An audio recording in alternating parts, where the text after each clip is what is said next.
दोस्तों आज के इस वीडियो में हम लोग बात करने वाले हैं आरवीएनएल स्टॉक के बारे में।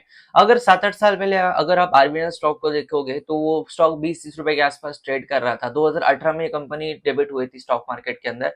उसके बाद 2-3 सालों तक ये कंपनी 30 रुपए के अराउंड ही ट्रेड कर रही थी और शायद उस टाइम पे किसी ने सोचा होगा कि ये कंपनी 400, 500, 600 रुपए तक की लेवल शो करेगी।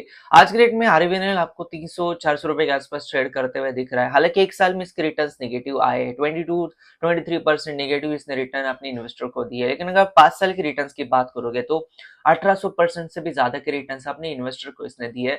तो एज ए इन्वेस्टर आपको आरबीएनएल स्टॉक के बारे में कौन सी चीजें पता होनी चाहिए, आरबीएनएल स्टॉक को आगे जाने के लिए कौन से फैक्टर्स इंपॉर्टेंट है, इसके बारे में आज की इस वीडियो में डिटेल में बात करेंगे। वीडियो को मैं स्टार्ट करूँ उससे पहले चैनल के ऊपर आप पहली बार आए हो तो मेक श्योर कीजिए चैनल को आप सब्सक्राइब करो। यहाँ पे हम लोग स्टॉक मार्केट के रिलेटेड बहुत सारी चीजों के बारे में बात करते हैं। आरबीएल स्टॉक के बारे में अगर मैं बेसिकली बात करूँ तो रेलवे इंफ्रास्ट्रक्चर के बारे में ये बहुत सारे प्रोजेक्ट्स करते हैं, मेट्रो के रिलेटेड बहुत सारे प्रोजेक्ट्स करते हैं और गवर्नमेंट के जितने कुछ काम होते हैं इनके टेंडर लगाने का काम ये आरबीएल कंपनी करती है। टेंडर जीतती है और उसके बाद ये अपना टेंडर के अमाउंट के हिसाब से काम करती है और फिर गवर्नमेंट से उनको पेमेंट आ जाता है, फिर कोई प्राइवेट एंटिटी से भी ये लोग काम लेते हैं। और ये नवरत्न कंपनी में से एक है गवर्नमेंट ऑफ इंडिया की, जहां पे कंपनी का ग्रोथ पिछले कुछ सालों में काफी ज्यादा बढ़ा है और गवर्नमेंट का फोकस जिस तरीके से रेलवे इंफ्रास्ट्रक्चर के ऊपर रहा है, आरबीएल एक मेजर प्लेयर उभर कर सामने आया है। और ये चीज आपको आरबीएल के फाइनेंशियल्स में भी देखने के लिए मिल जाती है। अगर आप इसके रेवेन्यूज देखती है specially year on year basis के ऊपर, तो 2020 में जहाँ पे 14,000 करोड़ के आसपास इसके रेवेन्यूज थे, वहां से बढ़कर 2024 फाइनेंशियल ईयर में 23,000 करोड़ के आसपास रेवेन्यूज इसने रिपोर्ट किया है। सेम अगर मैं इसके प्रॉफिट्स की बात करता हूँ तो 2020 में 750 करोड़ के आसपास जहां पे इसके प्रॉफिट थे, 2024 आते आते 1500 करोड़ के आसपास इसके प्रॉफिट्स बढ़े हैं। पिछले 5 सालों में 2 गुना इसके प्रॉफिट्स बढ़े।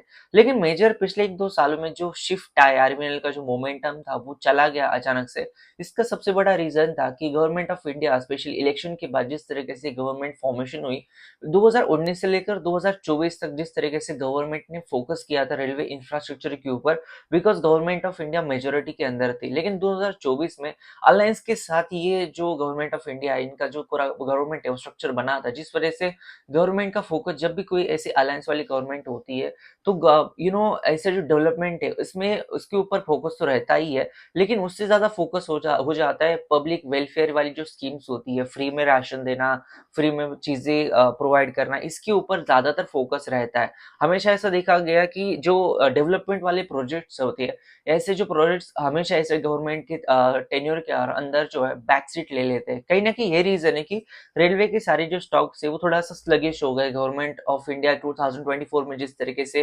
अलायंस के साथ फॉर्मेशन हुआ, कहीं ना कहीं मेजोरिटी नहीं थी गवर्नमेंट ऑफ इंडिया के पास। उसके बाद एक प्रेडिक्शन लगाया गया कि कहीं ना कहीं आने वाले दिनों में गवर्नमेंट के पास उतने इन्वेस्टमेंट के पैसे नहीं होंगे जो 2019 से 2024 तक गवर्नमेंट के पास थे। कहीं ना कहीं गवर्नमेंट ने जिस तरीके से एक्सपेंडिचर किया था डेवलपमेंट के ऊपर, क्या उतना गवर्नमेंट सेम अप्लाई करेगी अगले 5 सालों में। और यही रीजन था कि जितने सारे इंफ्रास्ट्रक्चर के स्टॉक थे स्पेशली गवर्नमेंट के अंदर, जितने सारे प्रोजेक्ट्स लेने का वो लोग काम करते थे, इन सारे स्टॉक्स के अंदर थोड़ा सा स्लगिश बिहेवियर आने लगा। और यही रीजन है कि आरबीएल के अंदर भी आपको पिछले 1-1.5 साल से थोड़ा सा स्लगिश बिहेवियर देखने के लिए मिल रहा है। शेयर होल्डिंग पैटर्न में बहुत ही स्ट्रॉन्ग शेयर होल्डिंग पैटर्न है दोस्तों इसका।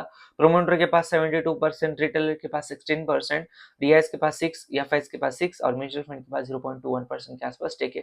तो आने वाले दिनों में इंडिया में जिस तरीके से रेलवे के ऊपर फोकस किया जाने वाला है और इंडिया को ऐसा बोला जाता है कि इंडिया को हमें विकसित भारत करना है, तो कहीं ना कहीं अगर हमें इसको विकसित करना है तो हमें इसका इंफ्रास्ट्रक्चर के ऊपर, ट्रांसपोर्टेशन के ऊपर ज्यादा से ज्यादा इन्वेस्ट करना पड़ेगा। और जब ये ऐसी इन्वेस्टमेंट होगी कि ऐसे जो कंपनीज आरबीएल जैसी जो मेट्रो का काम करती है, जो रेलवेज का काम करती है, ऐसी कंपनीज को ज्यादातर फायदा होगा। और यही रीजन है कि आरबीएल आने वाले दिनों में एक स्ट्रॉन्ग प्लेयर उभर कर सामने आ सकता है। लेकिन उसके साथ ही कंपनी का जिस तरीके से मार्केट कैप है, कंपनी एक लार्ज कैप कंपनी आज की डेट में बन चुकी है, तो आने वाले दिनों में इसके प्रॉफिट्स और रेवेन्यूज कितने एक्सपोनेंशियली ग्रो होती है, एज इन्वेस्टर आपके लिए ये भी ज्यादा इंपॉर्टेंट है। बिकॉज 20-30 रुपए के आसपास अगर आपने इसको बाई कर लिया रहता तो आज की डेट में आपकी मल्टीबैग रिटर्न ऑलरेडी बन चुके रहते। लेकिन आज की डेट में ये स्टॉक ऑलरेडी 300 रुपए के आसपास है और मार्केट कैप 80,000 करोड़ के आसपास है।